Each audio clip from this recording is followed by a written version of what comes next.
A Bíblia diz em Lucas capítulo de número 2, que Jesus, quando os seus pais foram com ele para Jerusalém, esqueceram ele lá, o menino lá em Jerusalém. Olha que coisa, esqueceram logo Jesus. Esqueceram Jesus em Jerusalém, irmão. E no meio da viagem eles já estavam longe, que deram conta que o menino não estava com ele. E aí procura, imagina aquela loucura, cadê o menino? Cadê o menino? O menino não está, vão voltar. E quando voltaram, se encontraram com ele, conversando com os mestres, com os doutores da lei, lá no templo. E quando falaram, perguntaram, mas você está aqui? Por que você não foi embora, né? Aquela coisa toda. Ele falou, você não sabia que eu estava na casa do meu pai? Vocês não sabiam que eu estava na casa do meu pai? E todos ali ficaram admirados com tamanha sabedoria daquele jovem. Então o texto continua a dizer, e continua a dizer assim, Jesus crescia em graça e conhecimento. Se Jesus, irmãos, como um homem, teve que passar por todo esse processo, que dirá eu e você, cada um de nós. Nós precisamos, é necessário isso para a nossa vida. Crescermos em graça e em conhecimento. Não é apenas um ou o outro, tem que ser os dois. Porque se for apenas um, nós estaremos sempre mancando, está faltando alguma coisa.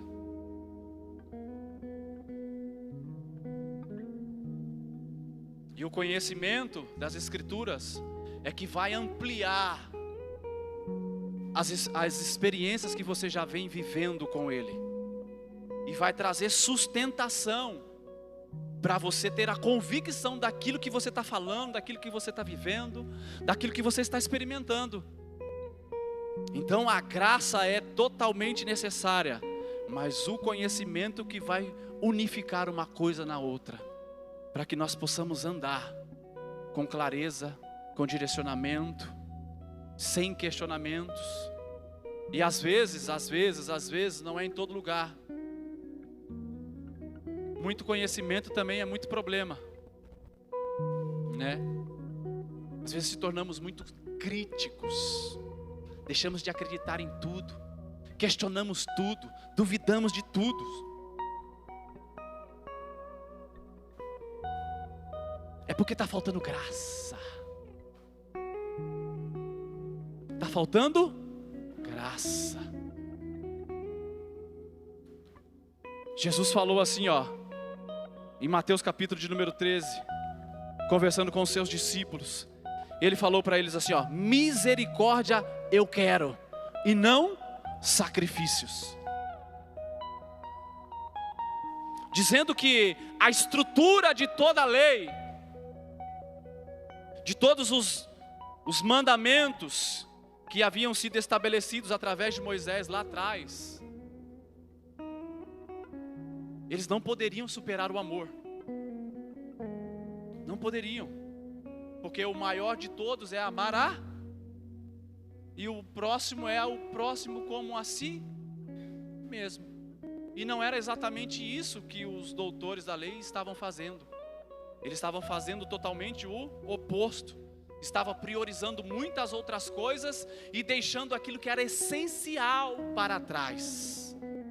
Ou seja, aquilo que a misericórdia, só a graça pode trazer. O amor que só a graça pode trazer. Então Jesus, uma vez interpelado por um dos doutores da lei, foi questionado, mestre, qual é o maior de todos os mandamentos? Então Jesus responde. Primeiro ele chama a atenção das pessoas que estão à tua volta e fala assim, ouve, ó Israel, amarás, pois, ao Senhor teu Deus de todo o teu coração, de toda a tua alma, de todo o teu entendimento e com todas as tuas forças. E o segundo é semelhante a este. Até então estava tudo bem. amar o próximo como a mim mesmo. Estava tudo certo. Só que em João capítulo de número 13, o verso 33 e 34, Jesus disse assim: eis que vos deixo um novo mandamento, que amem uns aos outros, assim como eu vos amei. Então agora a régua mudou. Antes era de acordo com o meu amor. Só que Jesus falou assim, ó: agora é de acordo com como eu amo.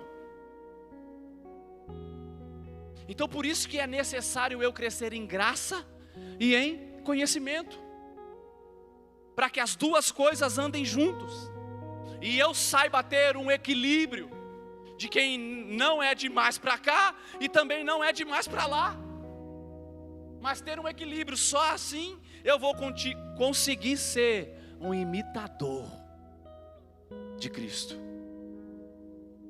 E sendo um imitador de Cristo, eu vou conseguir fazer aquilo que Ele disse que era para nós fazer. Inclusive lá em Efésios capítulo de número 5, Ele deixou uma ordenança para os homens: maridos, amai as vossas esposas assim como eu amei a igreja. Esposas, honre os vossos maridos. Olha, honre os vossos maridos com a mesma semelhança, ou de tal forma com que você honra a Deus. Então não tem para onde fugir. Se não tiver graça e não tiver conhecimento, o que vai faltar? Equilíbrio. Faltando equilíbrio, e aí começa a dar os BO. Então por isso que é necessário eu e você crescer em graça, em conhecimento. É necessário, irmão, fazer um esforcinho. É apenas 1h30 aqui, terça-feira. E isso uma vez só na semana. Uma vez só na semana. E às vezes nós trocamos isso daqui por coisas tão simples que a gente pode fazer a qualquer outro dia. Mas eu quero te encorajar nesse domingo, dizer para você que vale a pena. Vale a pena. Vale a pena. Todo o tempo investido no Senhor não é em vão. Não é gasto à toa, é um investimento que nós fazemos. Porque nós só iremos colher de acordo com aquilo que nós plantamos. E não há um milagre de plantar um caroço de laranja e esperar que vai colher melancia. Não vai dar certo. E eu também não posso ficar comparando a vida do irmão. Ah, mas o irmão está vivendo, o irmão está fazendo. Claro, porque ele está plantando semente de melancia para colher melancia. Então só assim nós iremos alcançar aquilo que o Senhor já estabeleceu sobre a vida de cada um aqui. E o que Ele já estabeleceu sobre a vida de cada um aqui é o quê? Um plano eterno, um propósito que já foi estabelecido sobre a vida de cada um aqui. Deus tem um plano, um projeto específico para cada um de nós. E o único que pode anular esse projeto, adivinha quem é? Eu mesmo. Eu mesmo, com os meus questionamentos, com as minhas dúvidas. Ah, isso aí não é para mim não. Para que fazer isso aí? Não tem necessidade. E o tempo vai passando. E quando vê, já se foram 1 ano, 2 anos, 10 anos. E aí quando a gente desperta, puxa, se eu tivesse aproveitado. Não é assim? Se eu tivesse feito, se eu tivesse investido, se eu tivesse comprado. Passou. Então por isso que a Bíblia diz, na segunda carta aos Coríntios, capítulo de número 9, verso de número 6, que é aquele que semeia em abundância.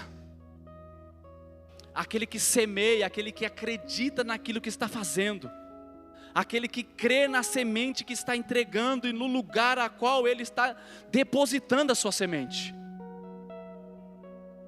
É dessa maneira que nós iremos desfrutar daquilo que o texto vai continuar dizendo, que Ele dá semente para quem semeia e pão para quem tem fome. Assim nós desfrutaremos, viveremos o que? O sobrenatural de Deus, porque aos nossos olhos naturais é impossível de acontecer. Aos nossos olhos naturais é impossível de nós vivermos. É por isso que nós plantamos por fé, é por isso que ofertamos por fé, é por isso que dizimamos por fé. A nossa vida com Cristo é uma vida de fé, é uma vida cheia de convicções e certezas. Em um domingo à noite maravilhoso e lindo como esse, mas amanhã, segunda-feira, quando acordar, só Deus sabe. Só Deus é que sabe como eu vou acordar. Se eu vou acordar com o meu pé na terra, ou se eu vou acordar com o meu pé no céu. Porque dependendo de onde eu colocar o meu pé primeiro, sai da frente. Nem os cachorros querem me ver. É assim ou não é? É assim, irmão. Então por isso que é necessário a gente ter convicções. Por mais que o seu dia não esteja legal, você tem que ter a convicção que o seu Redentor vive, que o seu Redentor é digno de honra, de glória e de louvor, que o nosso Redentor é digno da nossa vida, de cada minuto, de cada segundo que nós respiramos. E às vezes nós passamos tão despercebido nisso, que nós nem lembramos de agradecer, obrigado pelo fôlego de vida. Porque a nossa vida é tão corrida, tão corrida, tão corrida, tão corrida, que a gente esquece daquilo que de fato é primordial. Por isso eu quero te convidar nessa hora, a você continuar a plantar uma semente no reino de Deus. Eu quero te impulsionar a você continuar a entregar as suas ofertas, os seus dízimos, com certeza e convicção, daquela mesma forma que Davi teve quando estava no deserto. Essa terra aqui anseia por água, mas eu anseio pela presença. E essa é a convicção que não tem que sair do nosso coração. Então se você veio preparado, ou se você deseja fazer uma oferta de gratidão, e você não pegou um envelope, levanta sua mão que você vai ser servido aí. Alguém vai te entregar um envelope. E essa hora é a mesma hora que nós continuamos com a mesma intensidade. A nossa adoração, a nossa entrega, o nosso conhecimento, a nossa gratidão. Lá atrás temos as maquininhas, tem Pix, fica à vontade, irmão. Em envelope tem o QR Code.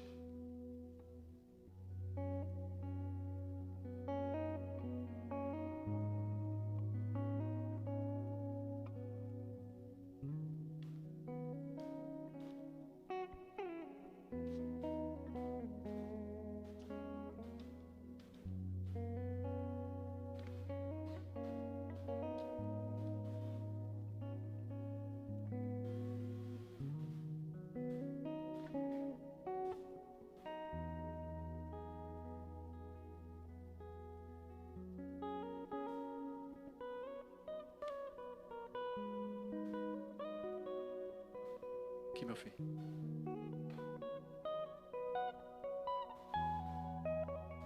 Prepara a sua oferta, prepara a sua semente. Vamos ofertar com gratidão na casa do Senhor. Diáconos, por favor.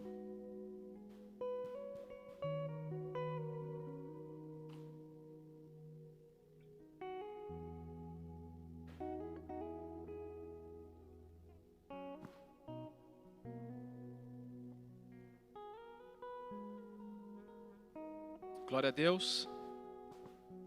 Se o seu envelope já está pronto, pode sair do seu lugar. Traga com gratidão, com reconhecimento de que Ele pode continuar a operar milagres e maravilhas.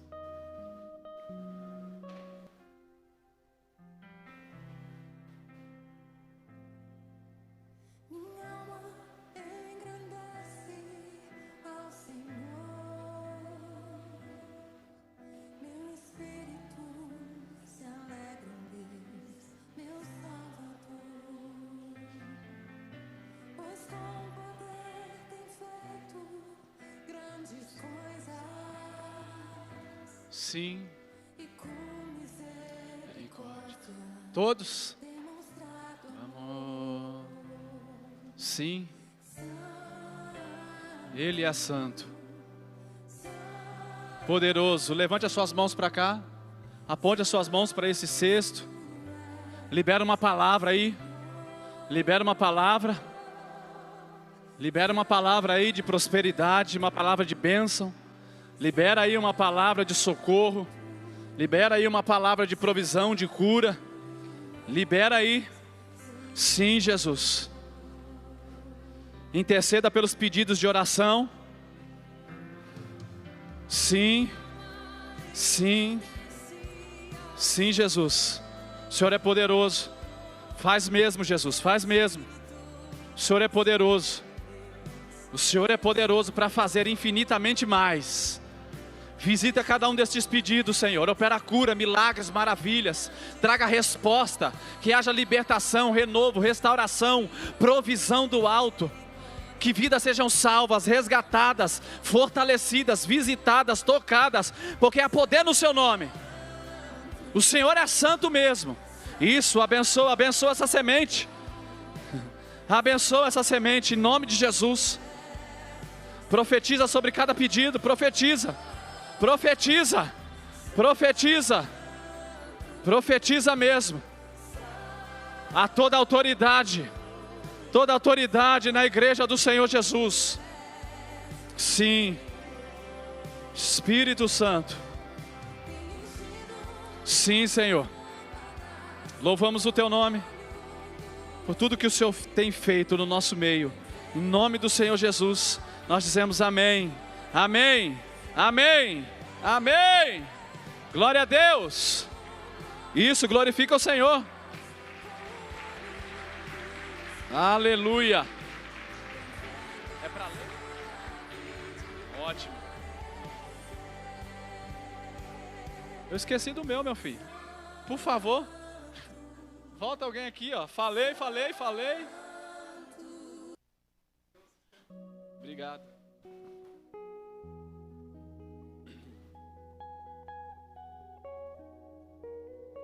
Meus amados irmãos, eu tenho um testemunho aqui.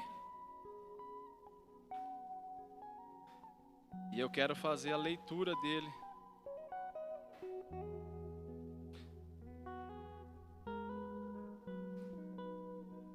E tudo se inicia assim. No dia 28 de agosto de 2023, foi a data do incidente. Ela estava em casa, se preparando para as atividades do dia. Levar o filho Teodoro à escola, quando desmaiou. A filha Larissa notou algo diferente, pois tudo ficou em silêncio. Foi ao quarto da mãe e a encontrou desmaiada. A filha ligou para o pai, que acionou o socorro, pois estava longe do trabalho. Aí começou a luta pela vida. Chegando ao hospital, foi direto para a emergência.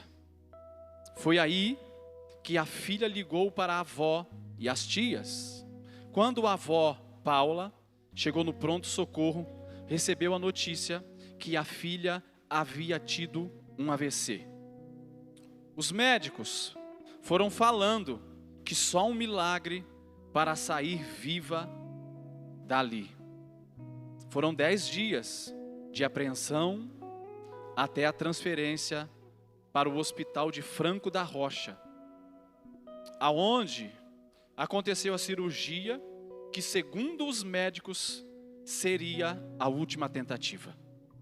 Logo, após retornarem, disseram: caso houvesse o inchaço, ela viria a óbito.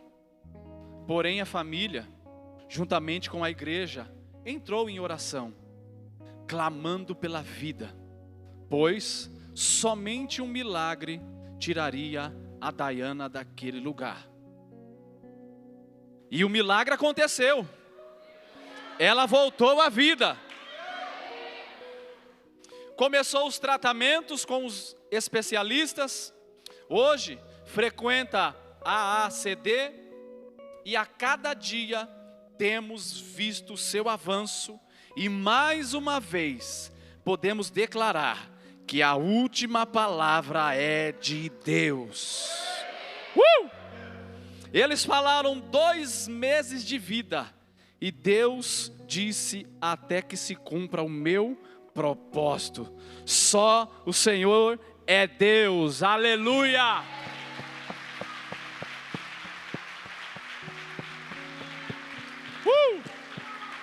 Glória a Deus. Esse é o testemunho da Dayana Chamorro, filha da tia Paula Chamorro, em 21. Ela está aqui? Ali, ó. A Paula está ali. Glória a Deus. Não ouvi? A Larissa também está aqui. Glória a Deus. Eita, coisa linda. Esse é o testemunho, dia 21/9/2025. Vale a pena ou não vale a pena? Vale a pena, irmão. Por isso que todo investimento no Senhor é válido. Por isso que 1h30 aqui, de oração, de clamor, alcança resultados assim, ó. Mas isso aqui só é possível para todos aqueles que creem. E glória a Deus por isso. E isso daqui é o que nos faz continuar, avançar nessa jornada, permanecer firme com Cristo e ter a convicção de que Ele continua sendo o mesmo, de ontem, de hoje e para todo sempre. Porque Ele não muda. Glória a Deus. Aleluia. O Senhor é bom. Aleluia. E agora? Agora é que eu quero ver. Tem enchido as nossas lâmpadas com o óleo do teu Espírito. Ele tem feito a sua vide florescer. Glória ao nome do Senhor Jesus. Eu quero ler um texto com vocês.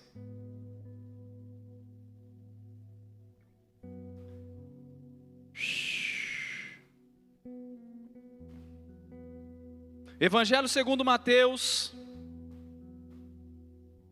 capítulo de número 27.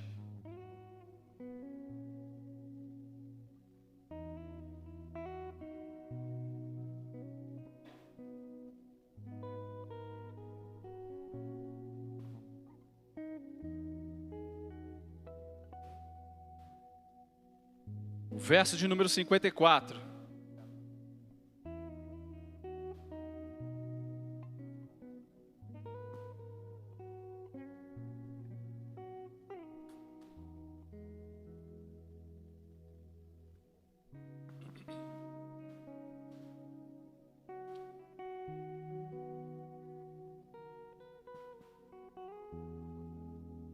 Está escrito assim o texto.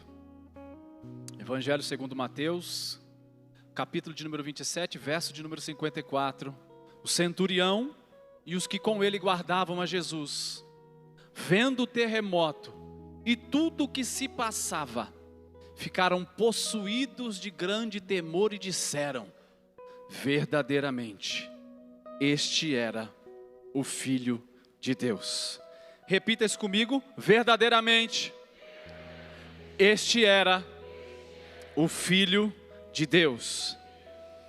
Senhor, essa é a sua palavra. E a nossa oração agora, Espírito Santo, é que o Senhor derrame sobre nós graça, sabedoria, direcionamento e clareza. Nos instrua, nos ensina e nos reveste. Nosso coração se alegra quando o Senhor fala conosco. Por isso nós te pedimos, fala conosco mais uma vez. Alinhe o nosso coração com o do Senhor, Pai. Leva a nossa mente cativa a Ti, Espírito Santo da verdade. Porque o Senhor é que opera em nós tanto o querer como o efetuar. Fala conosco. São os Teus filhos, os Teus servos, Seus amigos. Aqueles que o Senhor escolheu para andar do lado. Fala conosco mais uma vez, meu amigo. Em nome do Senhor Jesus. Em nome do Senhor Jesus. Amém. Glória a Deus.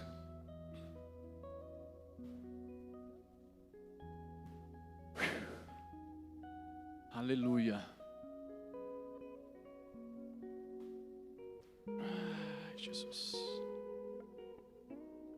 Verdadeiramente este era o Filho de Deus. Isso está falando de quando Jesus estava na cruz. Quando Jesus deu o seu último brado, de que está consumado, havia um centurião ao seu lado, próximo dele, aquele mesmo homem que vai furar as costelas do Cristo, e vai ser derramado água juntamente com sangue. Só que até Jesus chegar a este ponto, e aí nós iremos daqui a pouco tentar entender por que esse homem disse essa frase, já que não se trata de um homem judeu, nós estamos falando de um homem gentil. E esse homem, que serve Roma, faz parte do exército de Roma, está dizendo: verdadeiramente, este homem era o Filho de Deus. Marcos e Mateus estão escritos da mesma forma. Verdadeiramente este era o Filho de Deus. Lucas diz que ele era justo. Diz que este homem era justo. João já não fala nada acerca desta mesma frase. Narra todo o contexto da crucificação, mas esta frase em si, João não narra. Mas até que Jesus chegue no ponto da crucificação, muitas coisas aconteceram. Jesus passou por diversas coisas, diversos lugares, curou muitas pessoas, operou diversos milagres e maravilhas ao longo do seu ministério terreno. Só que, quando Jesus é chamado para ir na casa de um homem, por de nome Lázaro, porque havia morte naquela casa. O amigo de Jesus, Lázaro, estava morto. E o que eu quero destacar aqui hoje é quem ele é. Quem ele é. Então, mediante isso nós entendemos que tudo se inicia na vida do Cristo ainda antes da fundação do mundo.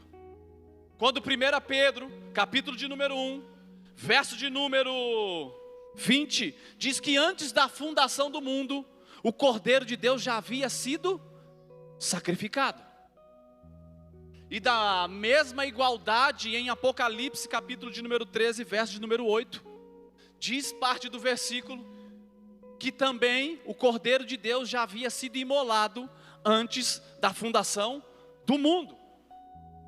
E o apóstolo Pedro também ainda continua dizendo para mim e para você, no capítulo de número 1, a partir do verso de número 18 e 19, diz para mim e para você que não foi com coisas superficiais que ele nos comprou, não foi com ouro, não foi com prata, mas foi com o precioso sangue do Cordeiro derramado na cruz. Então, se não foi com ouro, não foi com prata que nós fomos comprados, foi com o precioso sangue de Jesus, e isso já havia acontecido antes da fundação do mundo. Nós estamos falando de um Deus onipotente, onisciente e onipresente, que está em todos os lugares, conhece todas as coisas e conhece todos os pensamentos. É de um Deus poderoso assim que nós estamos falando. Então, diante disso, a vida terrena, ou as analogias bíblicas começam a surgir ao longo da história, tudo apontando para aquilo que iria acontecer no futuro, ou no prelúdio da história, no início da história. Para a gente resumir a história aqui e ganhar um pouco de tempo, em Gênesis capítulo de número 22, Abraão recebe um pedido de Deus: pega o filho, aquele a qual você ama, aquele a qual você mais ama. Em Gênesis capítulo de número 22, Abraão foi intimado por Deus a pegar o filho que ele mais amava. E Deus ainda, foi incisivo, o teu único filho. Mas Abraão tinha 2. Então Abraão já sabia de quem Deus estava falando. Então Abraão recebe essa incumbência da parte de Deus. Ele não duvida, não hesita, pega o seu filho no dia seguinte e parte para o Monte Moriá. E no meio do caminho os dois estão lá conversando. Então Isaque fala para o seu pai: pai, eu estou vendo a lenha, eu estou vendo o cutelo, mas aonde está o cordeiro para o sacrifício? Então Abraão, convicto da provisão de que Deus enviaria: fica tranquilo, meu filho, porque Deus proverá para si. Para quem que Deus vai prover o cordeiro? Vai prover para ele mesmo. Não é para Abraão. Deus vai prover o cordeiro para si. Ué, mas Abraão é que está indo sacrificar o seu filho. Então Deus automaticamente, ou nós poderíamos dizer, já que ele vai perder o seu filho, Deus tinha que dar algo ou outra coisa para ele. Não seria essa a lógica do texto? Então Abraão declara: Deus vai prover para si. Porque o sacrifício não era para Abraão, e sim para Deus. Então Abraão sobe a montanha convicto, chegando lá em cima, prepara o altar, coloca a madeira, pega o menino, coloca em cima do altar. E Abraão estava convicto de que se ele sacrificasse Isaque, Deus o ressuscitaria. Isso é o que está escrito na carta aos Hebreus, capítulo de número 11, verso de número 17. Abraão foi convicto que, se necessário fosse, ele sacrificaria o menino. Só que quando ele levanta, você conhece bem a história, ele levanta a sua mão, o anjo brada do céu: Abraão, agora eu sei que você me ama. Porque mesmo que por um tempo, Isaque tenha substituído o meu lugar, eu continuo tendo aí no seu coração o primeiro lugar. Porque Deus não queria Isaque, Deus queria Abraão. Abraão de volta no altar, porque desde o dia que o Senhor chamou Abraão, em todos os lugares que Abraão parava, ele oferecia sacrifícios, holocaustos para o Senhor. Ou seja, isso eu tenho um pacto contigo. Eu sei que se o Senhor é quem está me direcionando, é o Senhor que vai me conduzir, então nós temos um acordo aqui. Em determinado tempo, após o nascimento de Isaque, Abraão já não é mais o mesmo. Então tudo se inicia ali, prefigurando o pai que sacrifica o filho. O pai que entrega o próprio filho para ser sacrificado. Ou seja, o Abraão que representa o próprio Deus, e Isaque que representa o próprio Cristo. Então, se o Abraão ali representa o próprio Deus e Isaque representa o próprio Cristo, isso está tipificando para algo que iria ser consumado de fato. Algo que iria acontecer na íntegra. Não iria voltar atrás. É por isso que quando nós vemos, já nos dias do Cristo, após o seu nascimento, Jesus operando milagres e maravilhas. Jesus é convidado para uma festa de casamento, lá em João capítulo de número 2. E ele faz com que as águas se tornem em vinho, porque aquilo seria a maior vergonha de um casal que havia acabado de se casar. Então, Jesus começa a dar os seus sinais. Jesus começa a operar milagres em lugares aonde ele é convidado. Então, se eu fosse você, não deixaria de convidar Jesus para estar contigo dentro da tua casa, em todos os lugares que você estiver.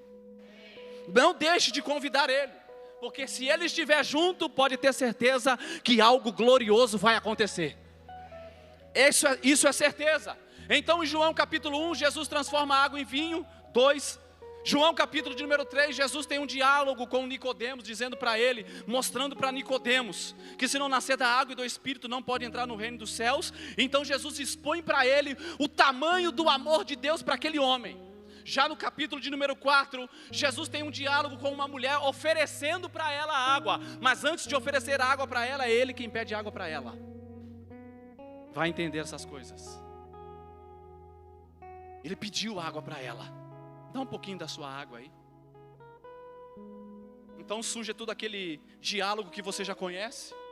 Então Jesus fala para ela assim, ó: você está me dando dessa água,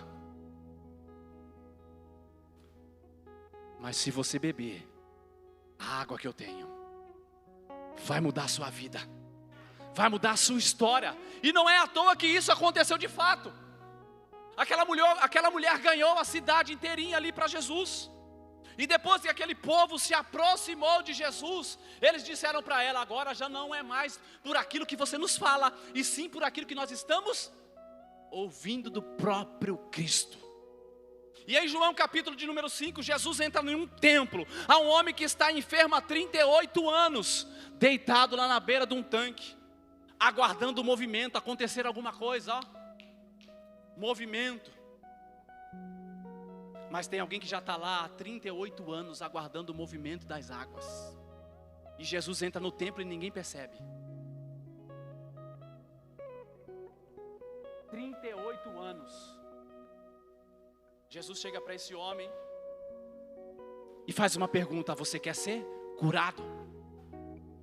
Mas não foi isso que eu perguntei. Eu perguntei se você quer ser curado. Mas não tem ninguém para me... Não foi isso que eu perguntei. Eu te perguntei se você quer ser. E Jesus às vezes está no templo e a gente nem percebe.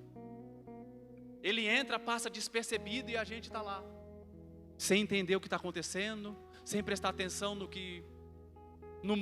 nas coisas que estão acontecendo. E Jesus entra, faz o que tem que fazer em quem quer e vai embora. E isso não é diferente. Isso acontece todo tempo, a todo instante conosco.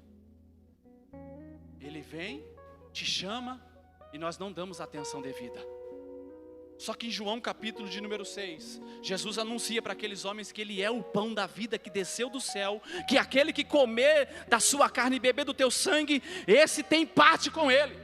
Já em João capítulo de número 7, na festa de tabernáculos, Jesus sobe a escadaria do templo e brada: quem tem sede? Quem tem sede vem a mim e beba. Quem tem sede, vem a mim e beba. E às vezes nós impedimos a ação do Cristo na nossa vida, porque nós não demonstramos nenhum tipo de fome e nem de sede. E tudo que Jesus quer é derramar sobre a nossa vida. Tudo que o Cristo quer é fazer com que eu e você, nós vivemos algo sobrenatural, além daquilo que nós estamos vivendo. Só que para isso é necessário nós estarmos atentos com aquilo que Ele está falando. Já no capítulo de número 8, Jesus perdoa uma mulher que foi pega no ato do adultério. Em João capítulo de número 9, Ele cura um cego de nascença. E em João capítulo de número 10, Ele diz o que Ele é: eu sou o bom pastor. Então chegamos em João capítulo de número 11, quando Jesus é convidado para a casa de um homem por de nome Lázaro. Lázaro está morto e Jesus é chamado. Vão se passar 2 dias. Quantos dias? 2 dias. Até que Jesus se locomova até o lugar. Chegando lá já no quarto. Então você conhece bem a história, sabe o que acontece? Que Marta e Maria diz para ele: se o Senhor estivesse aqui, o nosso irmão não teria morrido. Se o Senhor estivesse aqui, nada disso nós estaríamos passando agora. Então ele fala: Marta, o que ele diz? Eu sou a ressurreição e a vida. E aquele que crê em mim, ainda que estando morto, viverá. Então Lázaro vive um milagre. As irmãs celebram. Jesus vai embora. Então Lázaro foi ressuscitado. Está todo mundo feliz da vida, porque não houve mais velório. Só que no capítulo de número 12, Jesus volta novamente para a casa de Lázaro para celebrar o que havia acabado de acontecer. Jesus volta no capítulo de número 12 de João para celebrar, e Jesus está celebrando. E isso, sabe quantos dias é para que aconteça a crucificação? 1 semana. Jesus está celebrando com Lázaro há 1 semana da cruz. Há 1 semana da crucificação, Jesus está na casa de Lázaro, celebrando com ele que Lázaro havia sido ressuscitado. Então naquele momento, Maria vai ungir os pés do Senhor. E Jesus então anuncia: isso aqui que ela está fazendo me preparando para aquilo que está para acontecer, ou seja, para a minha morte. Então Jesus parte dali, vai se reunir com os seus discípulos no cenáculo, aonde vai acontecer a ceia.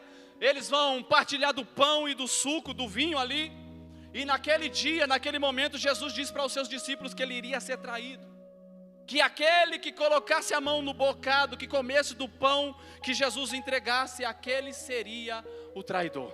Então você sabe o que acontece, Judas vai lá e entrega o próprio Cristo. Eles saem dali do cenáculo e vão para o Getsêmani orar.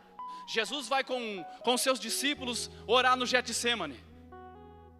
Então Jesus inicia a sua oração e vai um pouquinho mais adiante com Pedro, Tiago e João. E Jesus ora uma, ora duas, ora três. E todas as vezes que Jesus voltou, Jesus encontrou os seus discípulos dormindo. Então Jesus falou para ele: agora já não dá mais, porque já chegou o tempo. Já chegou a hora, aquele que vai trair o Senhor já está aqui no nosso meio. Então Jesus vai ser preso, vai ao encontro lá dos fariseus, vai passar por tudo aquilo que você já sabe, vai ser humilhado, vai ser chicoteado por Pilatos. Pilatos lava as suas mãos. Os fariseus, os saduceus e o povo clamam para que soltem Barrabás ao invés do Cristo. Então Jesus assim é direcionado para a crucificação. Só que aqueles que deveriam reconhecer tudo aquilo que Jesus havia feito, e Jesus cansou de dizer para aquele povo que ele era o Messias. Inclusive em João capítulo de número 8, eles pegaram pedras para apedrejar Jesus, quando Jesus disse para eles: Abraão se alegrou quando viu o meu dia. Então eles disseram para Jesus: Jesus, você não tem nem 50 anos e como pode dizer que viu Abraão? Então Jesus disse para ele: Abraão se alegrou quando viu o meu dia. Ou seja, Abraão viu tudo isso aqui que está acontecendo quando ele estava lá no Moriá.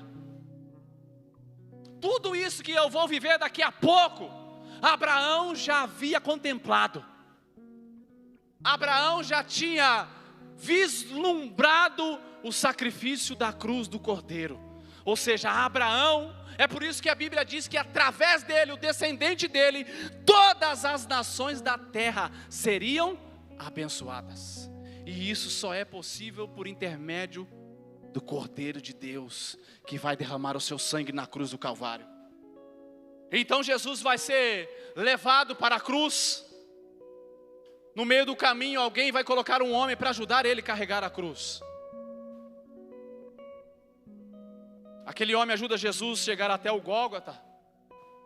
E quando aquele homem chega naquele lugar, Jesus é levantado naquele madeiro. Ele vai dizer todas aquelas frases que você já conhece, aquelas 7 frases que você já conhece. E naquele período ali vão se cumprir algumas profecias. Uma delas é aquela quando o dia se torna em densas trevas. Amós havia profetizado isso no capítulo de número 8, verso de número 9. Coloca para mim, por favor. Quando Amós profetizou isso,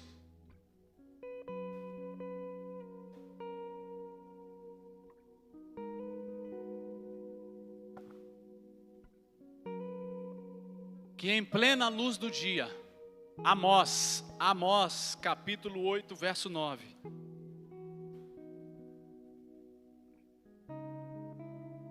Isso, naquele dia. Qual dia?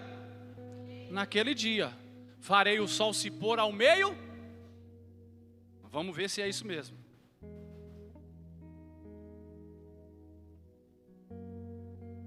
Mateus 27, o verso de número 45, está escrito que desde a hora sexta até a hora nona, houve trevas sobre toda a terra. Naquele dia farei o sol se pôr ao meio-dia, e em pleno dia a terra ficará coberta de escuridão. Sou eu, o Senhor, quem está falando. Então se cumpre uma profecia ali, quando o dia vira noite. Vai se cumprir a outra profecia, quando ele vai proclamar Eloi, Eloi, lama sabachthani, que são palavras do salmista, do salmo de número 22. E isso também é um salmo de Davi, que em meio a toda a aflição que Davi estava passando naquele período, ele tinha certeza de que Deus estaria ouvindo ele. Mesmo parecendo que Deus havia o abandonado. Por isso ele fala: por que o Senhor me abandonou? Por que me desamparou? Porque agora o que Deus olha na cruz não é mais o filho. O que ele carregou sobre si foram os nossos. E é isso que Deus está vendo agora.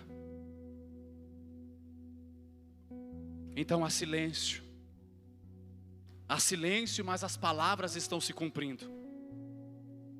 Então Jesus vai começar a desfalecer, vai perder as suas forças, e por fim, ele brada dizendo: nas tuas mãos, Pai, eu entrego o meu espírito. E então aquele homem que nós acabamos de ler, o centurião, um gentil, vai dizer algo de Jesus que é extraordinário. Algo que ele fala do Cristo, mas também é questionável, porque ele fala: verdadeiramente este homem era. Porque o véu do templo se rasgou, a terra tremeu, a terra se escureceu, houve tremores e temores no meio de todos aqueles que estavam ali à sua volta. Então aquele homem está anunciando que era para o povo de Israel dizer, ou pelo menos reconhecer aquilo que estava acontecendo. Então aquele homem diz: após a morte, este homem verdadeiramente era o Filho de Deus. Mas é estranho, por que ele vai dizer isso após a morte? Se ele já tinha visto tantos milagres que Jesus já havia feito. E isso então se torna questionável. Por que ele disse isso só após a morte? Por que esse homem disse apenas isso só após a morte do Cristo verdadeiramente? Ele está reconhecendo que aquele que está na cruz do Calvário não é qualquer um.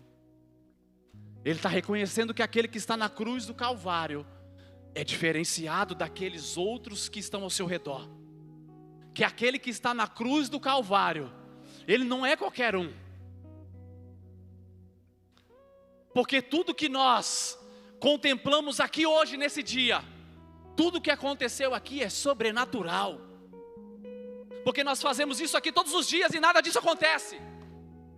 Nós crucificamos pessoas todos os dias e nada disso aqui acontece. Colocamos pessoas na cruz todos os dias e nós não vemos a terra tremer, nós não vemos a terra se abalar, nós não vemos o dia vir à noite. Então tem alguma coisa diferente acontecendo aqui. Porque para assumir a cruz, de fato tem que entender o encargo que carrega. E isso não é para qualquer um, irmão. Porque é necessário haver renúncia, é necessário ter disponibilidade, é necessário compreender aquilo para o qual Deus tem derramado sobre a tua vida. E para assumir a cruz, como o próprio Cristo disse: se você quiser me seguir ou vir após mim, negue-se. Todo dia, pega a sua cruz e vem. Só que a cruz nos fala de dor, nos fala de sofrimento, e às vezes a gente não quer.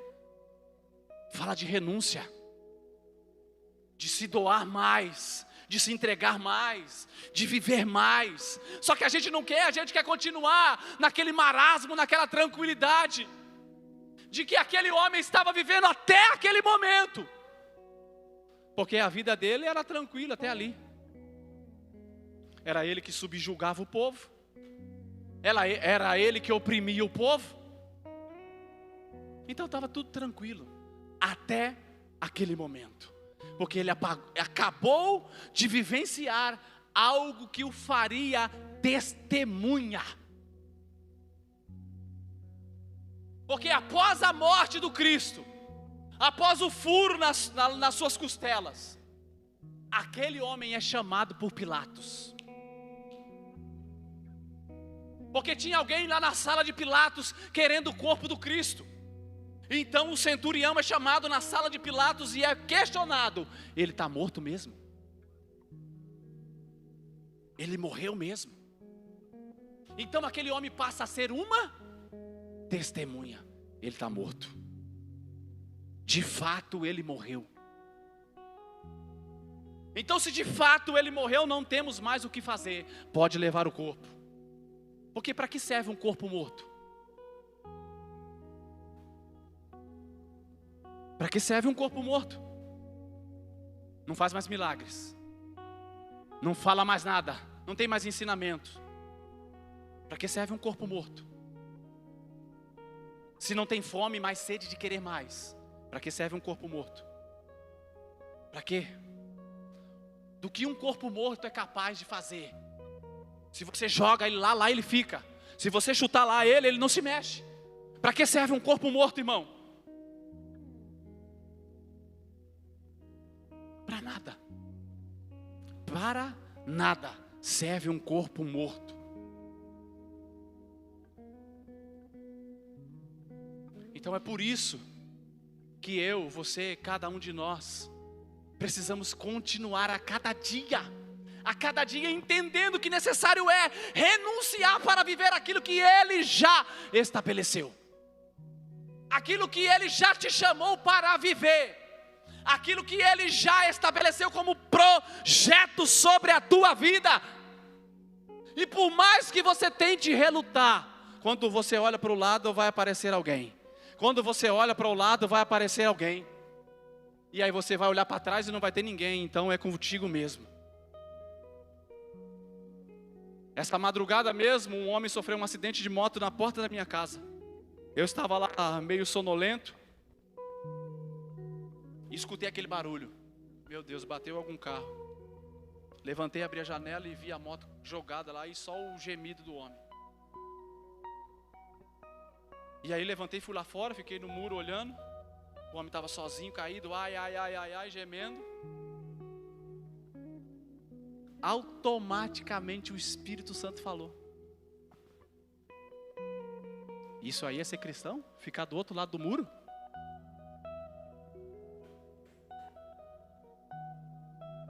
Peguei a chave, abri o portão e desci lá. Falei: moço, como que eu posso te ajudar? Você quer que eu chame uma ambulância? Quer que eu faça alguma coisa? Você quer deixar a moto aqui? Nós vamos para o ponto de socorro. O que eu posso fazer? Ele falou: não precisa.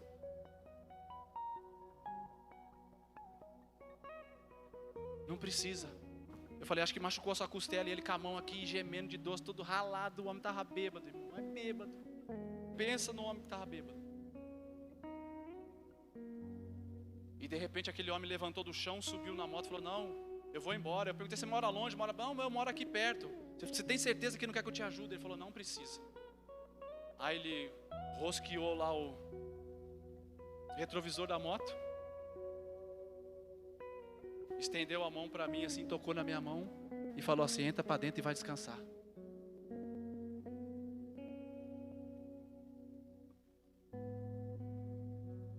O homem arrebentado, irmão. E eu não havia dormido acho que nem uma hora sequer nessa noite. Aí você sai para ajudar alguém que está todo arrebentado, e aquele alguém que está todo arrebentado fala para você: entra para dentro e vai descansar.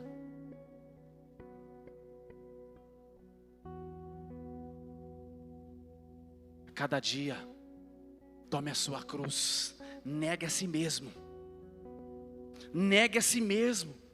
Para ser um seguidor do Cristo é necessário abrir mão dos nossos medos e traumas, abrir mão daquilo que nós pensamos que na maioria das vezes nos impede de viver, de alcançar e de desfrutar aquilo que Deus está proporcionando para a gente, para sermos um agente ali. E passa, irmão, passa, porque nós mesmos bloqueamos a ação do Espírito. Entende? Então por isso que é necessário uma cruz na minha vida e na sua vida.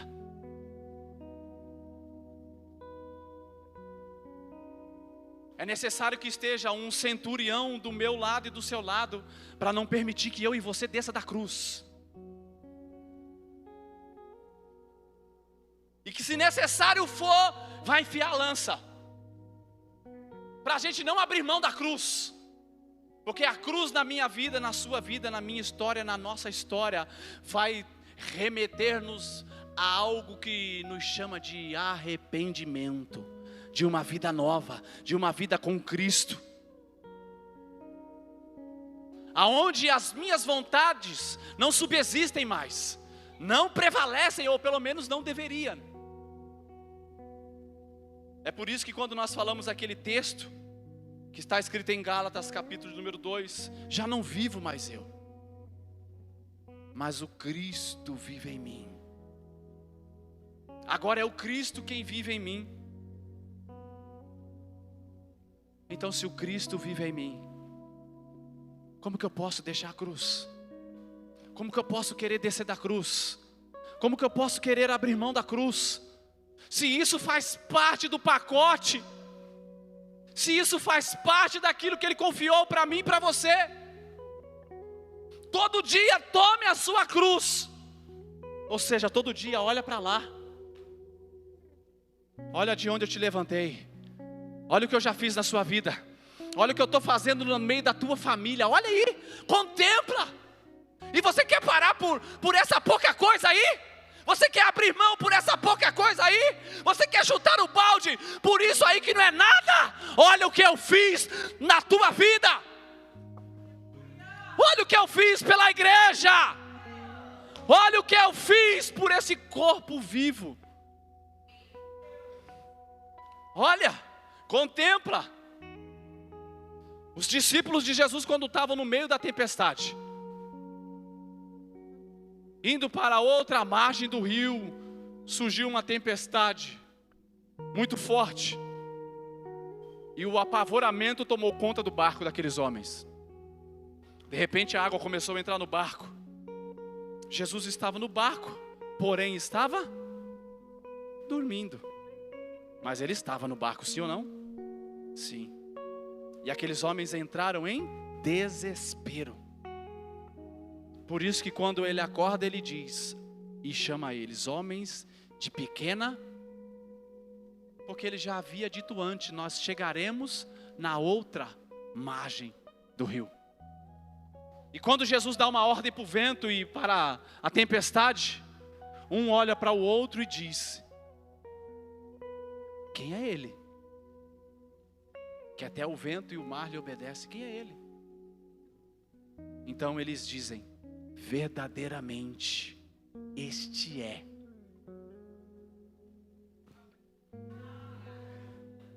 Verdadeiramente, este é. Verdadeiramente, este é o Filho de Deus.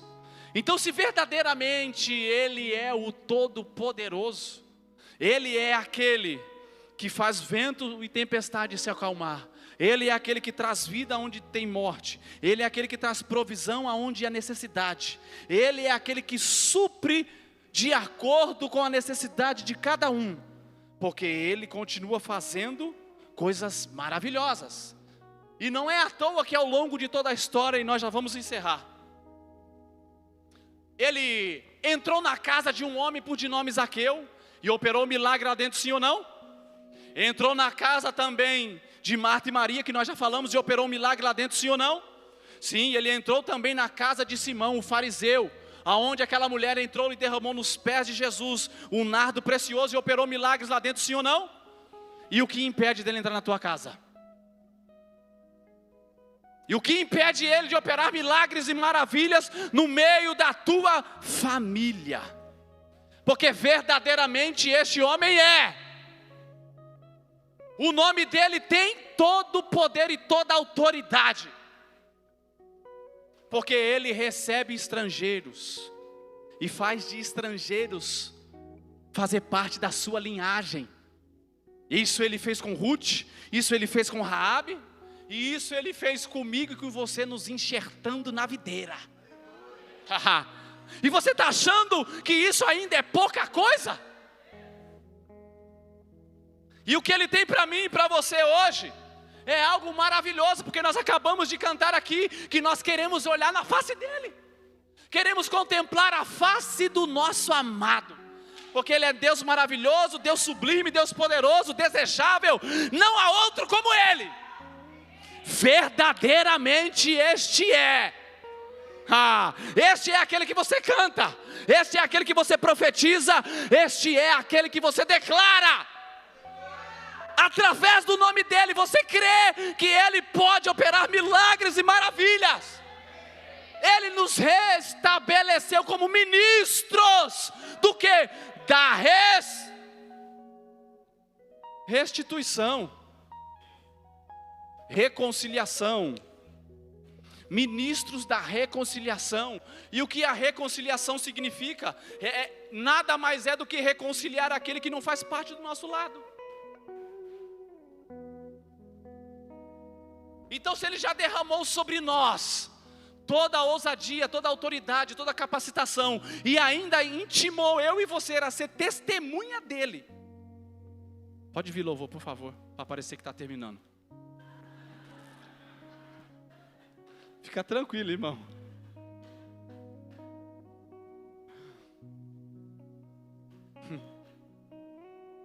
Até perdi onde eu estava.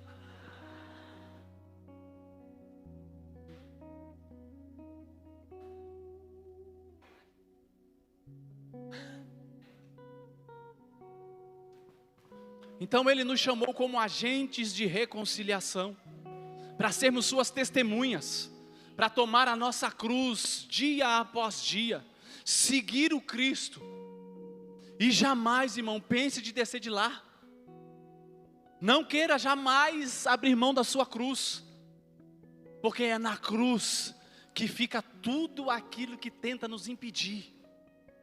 É na cruz onde você e eu, nós deixamos lá tudo aquilo que tenta nos atrapalhar. É na cruz onde eu e você deveríamos deixar tudo aquilo que nos aprisiona, que nos entristece, que nos torna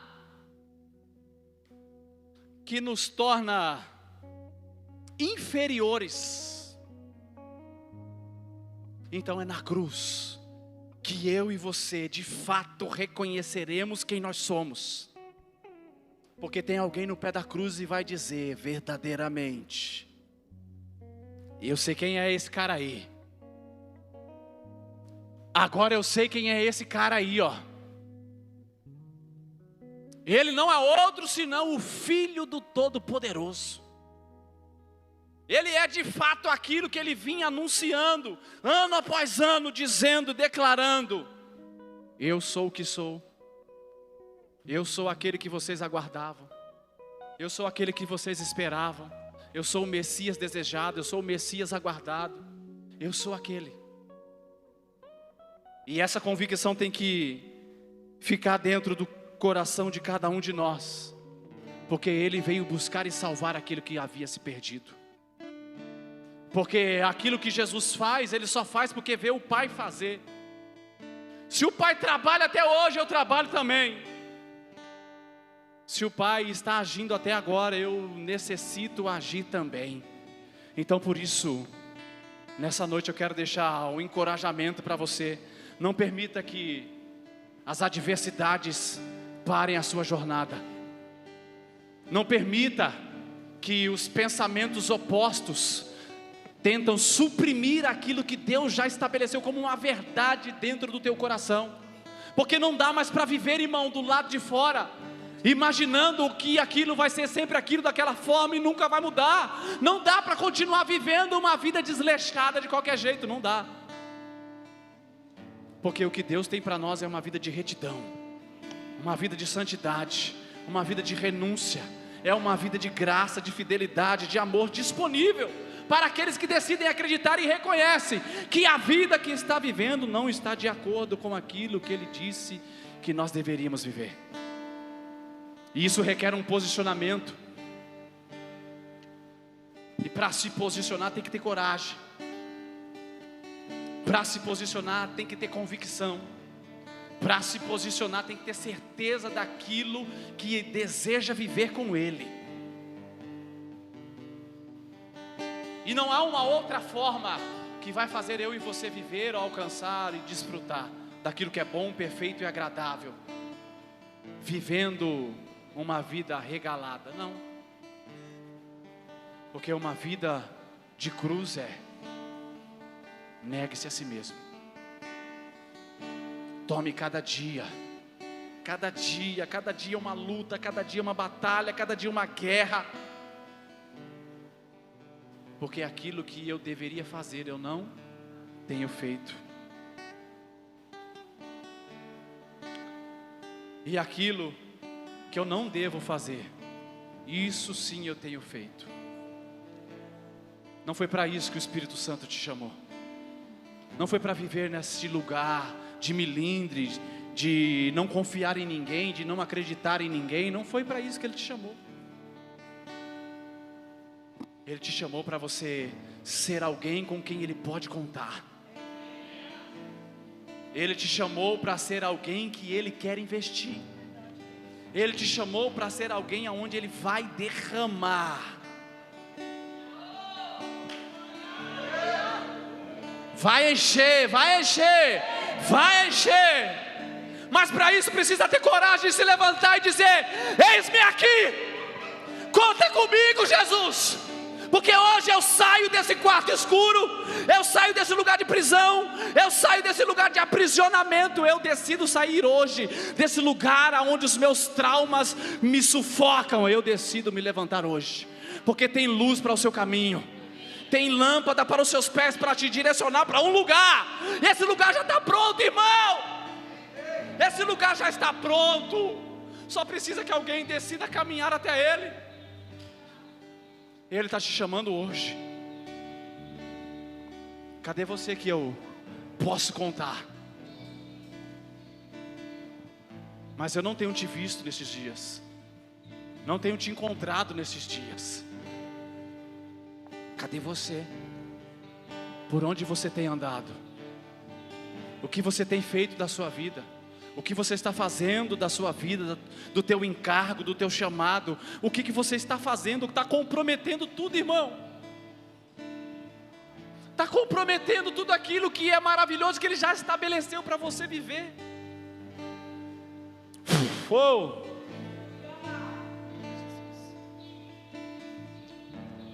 Não comprometa.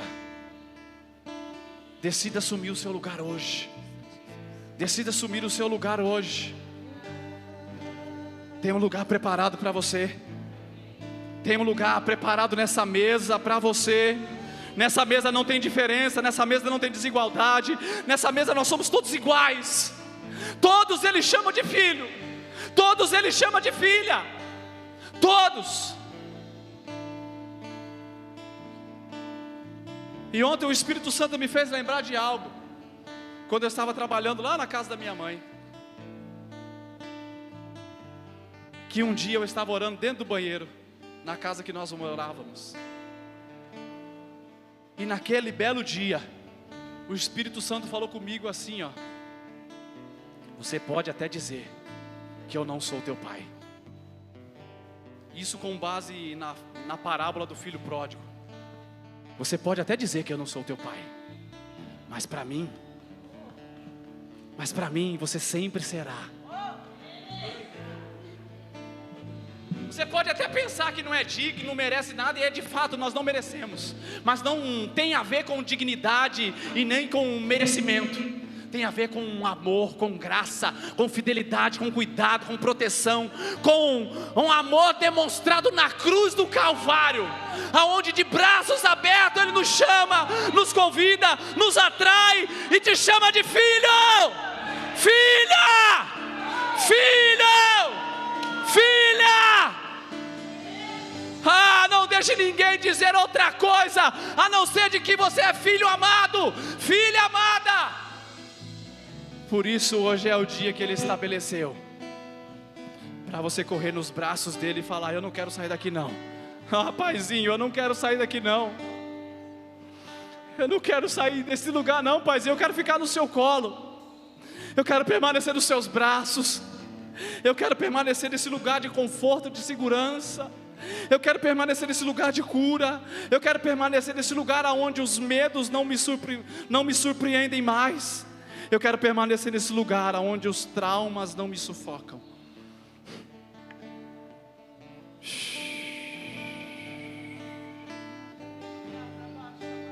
Teu pai te chama.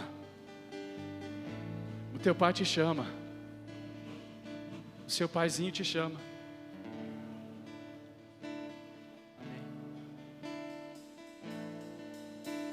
O seu paizinho está te chamando hoje. Como tu, Quem é como ele? Jesus, não há ninguém Pode se pôr sobre os seus pés. além de ti. O pai está te chamando. Manso e humilde assim, não há ninguém igual a ti. Não há ninguém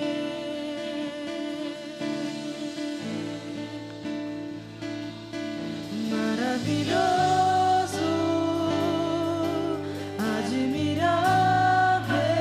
admirável, tão sublime, glorioso. Tua presença é mais desejável do que o ouro, melhor que a vida é o teu amor. Sim, sim. Quem é como tu,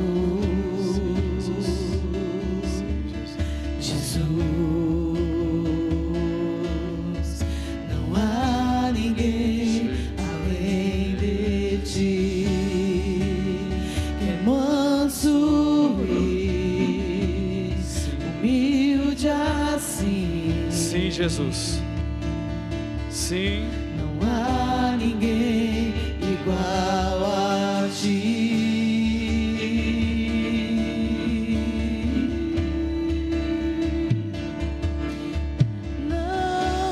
Não. Diga isso. Maravilhoso, Ah, ele é. admirável, tão sublime, glorioso. Tua presença é mais desejável do que o ouro, melhor que a vida é o teu amor maravilhoso. Sim, o amor dele é maravilhoso. Admirável, Ele é. tão sublime, glorioso, tua presença é mais desejável do que o ouro, melhor que a vida é o teu amor. Ei! Uou! Sim! Cadê você que entende isso? Jesus, Cadê você que entende que o Senhor está te chamando? tão desejável. Cadê você que entende que o Espírito Santo está falando com você? Cadê você que entende que o Espírito Santo está te chamando para viver coisas novas? Cadê você? Cadê você que ainda não levantou do seu lugar e não veio aqui à frente falar para Ele: Senhor, de fato eu quero viver isso? Cadê você que não veio aqui na frente para mostrar no mundo espiritual que você tem certeza daquilo que Deus te chamou para viver? Cadê você que ainda não estabeleceu uma aliança com Ele? Cadê você que ainda não reconhece o Cristo como o único e suficiente Salvador da tua vida? Não dá mais para você viver dessa forma. Permita-nos que nós oremos como igreja, um pelos outros, um pelos outros, um pelos outros, um pelos outros, um pelos outros, um pelos outros. Levanta, tem coragem. Xere Arabaia, assuma o teu lugar. Toma o teu lugar no reino, irmão. Toma o teu lugar no reino, irmã. O reino de Deus é tomado à força. Assume o seu lugar. Assume o seu lugar e vem viver. Vem viver o que Ele te chamou para viver. Como espero o dia em que verei a face do meu amado.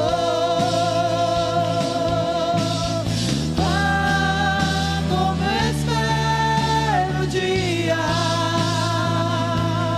em que a alegria enfim será completa.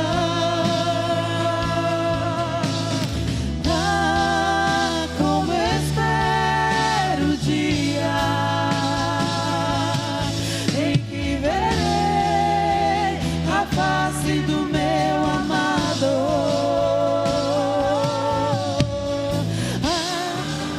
Como espero o dia em que a alegria enfim será completa.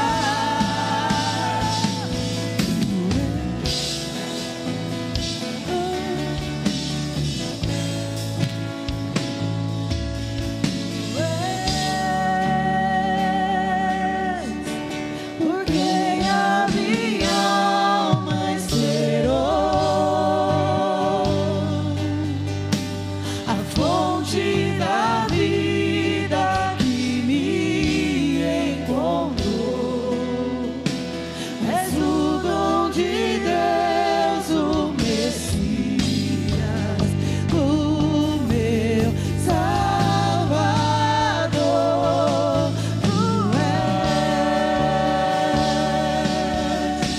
porque a minha alma esperou a fonte da vida que me encontrou. És o dom de Deus, o Messias, o meu Salvador. E dá-me de beber, pois tenho sede. Não quero mais buscar em outras fontes. Não precisarei aqui voltar pra minha sede saciar, uma vez que eu já ouvi teu falar. Dá-me, Senhor, e dá-me de beber, pois tenho sede. Não quero mais buscar em outras fontes. Não precisarei aqui voltar pra minha sede saciar, uma vez que eu já ouvi teu falar. Tu és, por quem a minha alma esperou a fonte da vida que me encontrou. És o dom de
de águas vivas.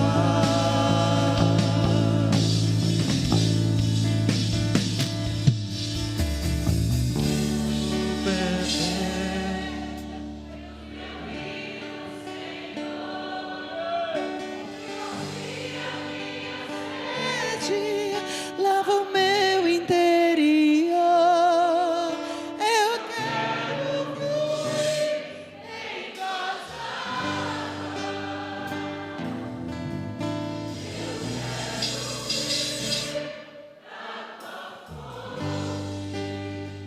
fonte de águas vivas. Tu és a fonte, Senhor.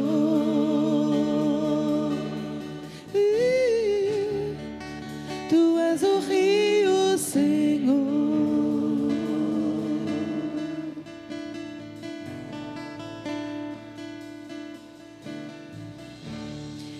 Tu és porque a minha alma esperou.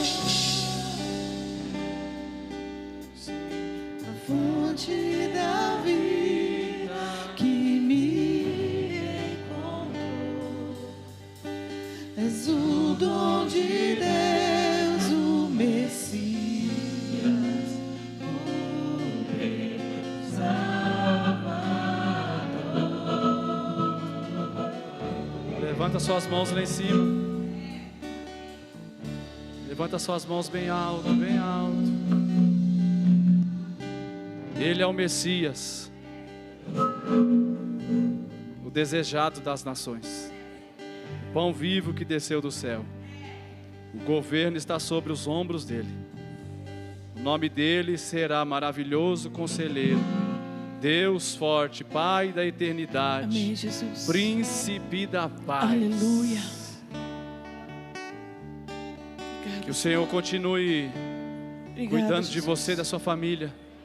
Que o Senhor continue sustentando você e sua casa. Amém. Que o Senhor continue operando milagres e maravilhas na sua vida. Amém, Jesus. Que o Senhor continue derramando uma porção especial sobre o coração de cada um de vocês, em nome de Jesus. Amém. Que o Senhor te abençoe e te guarde. Que o Senhor faça resplandecer o seu rosto sobre ti, e sobre ti o Senhor levante o seu rosto. Aleluia. E que o Senhor te dê a paz. A paz que excede Amém. todo entendimento. Sim, Senhor. A paz que vai além daquilo que nós esperamos. É. Que você tenha uma Glória semana a de Deus. paz abençoada, cheia de Amém. fome e sede por mais da presença. Cada dia mais eu declaro sobre a sua vida. Amém. Mais renúncia, mais entrega, mais Amém. fome, mais sede, Seja assim. mais clareza Amém, daquilo que Ele Jesus. já derramou sobre você. Que você alcance e desfrute do lugar que já está pronto. Aleluia. Que você viva cada um dos projetos e propósitos que o Senhor tem sobre você, em nome de Jesus. Que você tenha uma noite de paz, abençoada, Amém. uma semana cheia da Aleluia. presença do Espírito, em nome de Jesus. Vai em paz, vai abençoado, em nome de Jesus. Glorifica Ele com as suas palmas. Só uma coisinha que eu quero falar para você. Nós hoje aliançamos 17 pessoas que se tornaram membros oficiais da Comunidade Evangélica Filadélfia. Eles estão por aqui, felizes, assim como nós também estamos muito felizes pela manhã gloriosa que nós vivemos neste lugar. E por essas 17 pessoas que foram oficializadas na Comunidade Filadélfia. Dá um aplauso ao Senhor e glorifica o seu nome, por favor.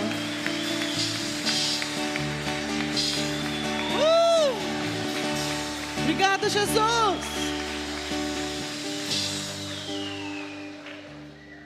Antes de você ir embora, para aqueles que perderam a aula, não puderam estar no sábado da Escola de Profetas, ela será transmitida nesta quarta-feira às 8 horas aqui na igreja. Então, se você não pôde estar no sábado, venha quarta-feira para assistir essa aula. Amém? Deus abençoe, glória a Deus. No sábado agora? E neste sábado, irmão, segura aí que tem mais coisa. E neste próximo sábado já é a segunda aula da Escola de Profetas.